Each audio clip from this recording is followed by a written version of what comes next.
one hitting an evacuation route in a suburb of Kyiv. I'm going to warn you that the video that you are about to see is horrific.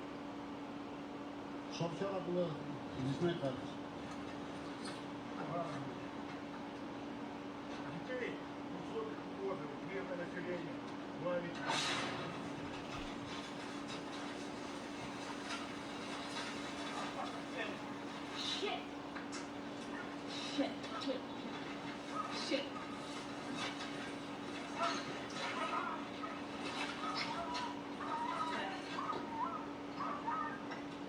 In a moment, I'm going to speak to the New York Times photographer who you heard and you saw in that video when you saw her taking with her still camera pictures. When she emerged, what she and those around her saw was a horrific sight. A family, seconds before, had been walking, right? Barely heard anything before you heard those shot. Then, dead.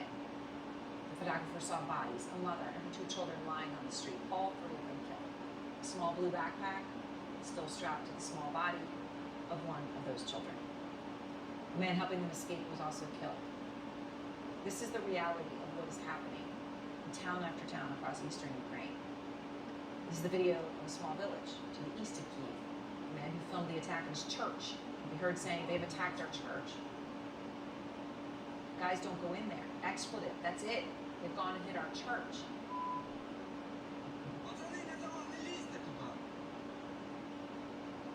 And in the northern city of Chernihiv, this is all that's left of what weeks ago was a school, which of course at that time had been full of children.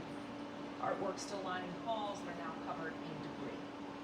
An advisor to Ukraine's president tells the Kyiv Independent that 202 schools have been destroyed, as well as 34 hospitals, more than 1,500 residential buildings. And of course, no one actually knows the real count, because the devastating toll is continuing minute after minute and hours after hour. It comes as the Pentagon says all of the forces that Putin had amassed at the border of Ukraine are now there. All of them are now in the country.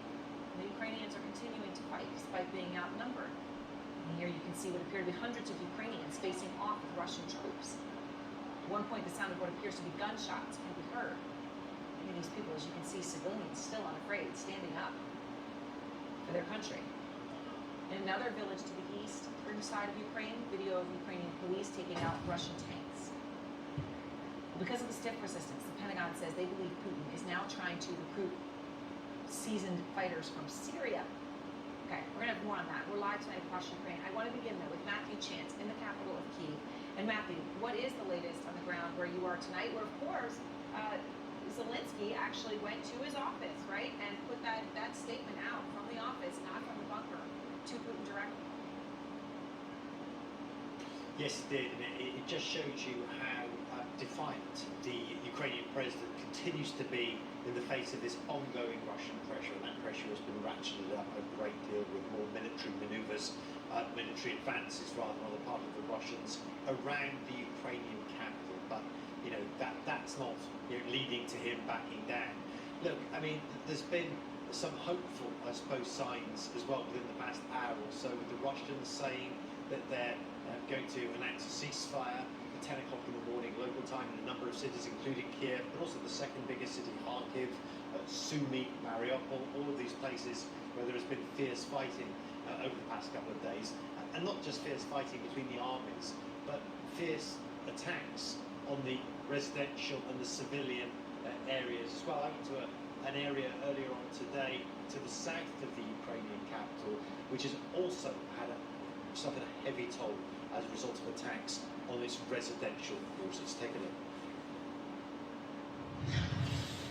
Clearing up the broken debris of a shattered roof. This is the devastation caused by a Russian attack on a residential neighborhood in a small Ukrainian town. Bilosirka, 50 miles south of the Ukrainian capital, is nowhere near the front lines, but it has felt the rage and the pain of this war. Right, well, we've come inside one of the houses that was affected by what was apparently random artillery or rocket fire into this residential neighbourhood. You can see just how shattered the lives of the family here were. Look. The windows have all been blown out, obviously.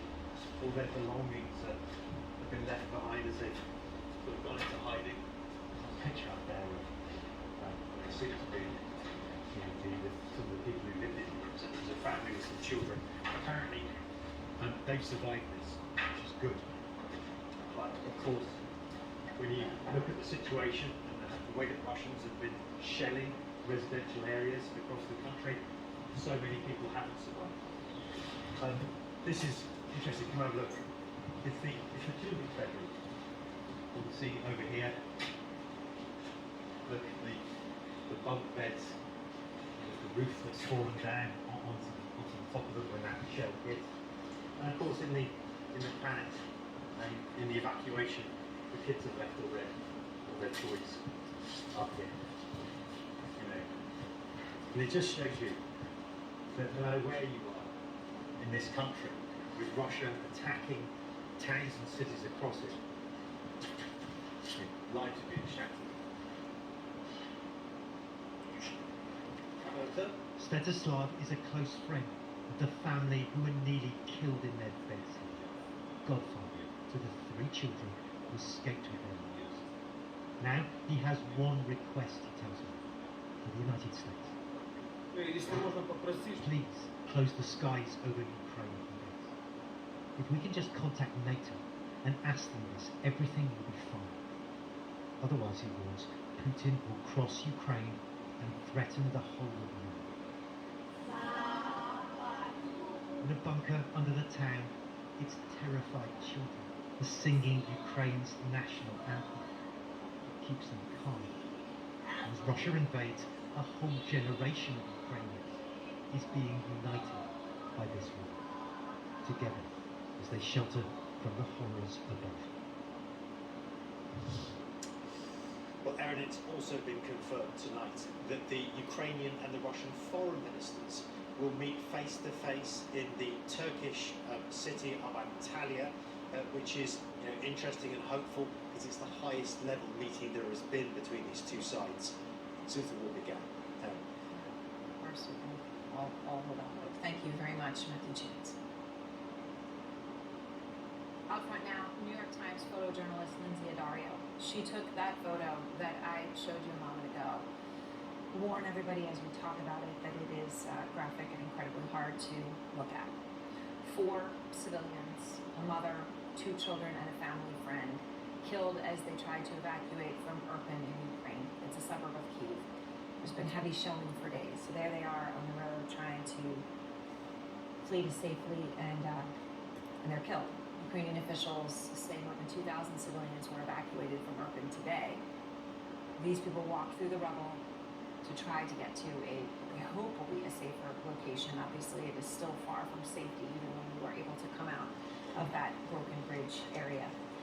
Lindsay is with me now, and Lindsay,